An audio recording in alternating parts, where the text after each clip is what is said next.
Next, we have Deborah Driscoll on New Vocabulary Unlocked for 记住. So I gave her a little explanation. She had this question where she said, what's the difference between 记住 and 想起来? Because both of them sort of mean to remember, but there is a slight difference. Now, 想起来. First of all, we have 起来, which is a kind of suffix that you can throw after a verb. And so the way she thought of it here, I mentioned that 想起来 is more like recall. So you already knew something and you recall that thing from your long-term memory, whereas 记住 is more like an active memorization, like, 记住我说的话, like memorize what I've said here, or remember what I've said here. It's a bit more proactive, whereas 想起来 is like recalling a memory from your unconscious. And so she said this is a good way to remember it in 想起来.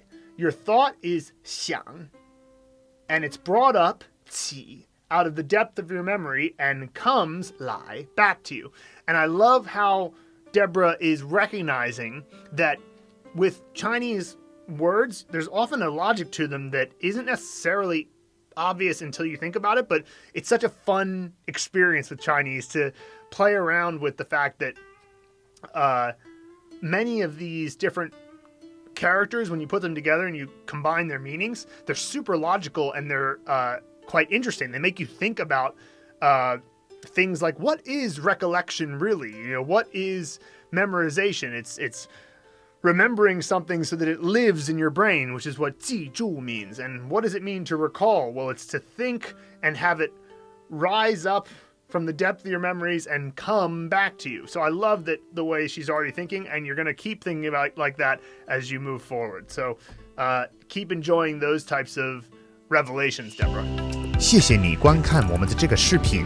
If you found this video valuable and you'd like us to help you reach fluency and literacy in Mandarin Chinese as fast as possible without all the headache of traditional learning methods, just head to mandarinblueprint.com to learn more. Also, don't forget to hit the subscribe button and the bell below to be notified every time we release a new video. And of course, 保重.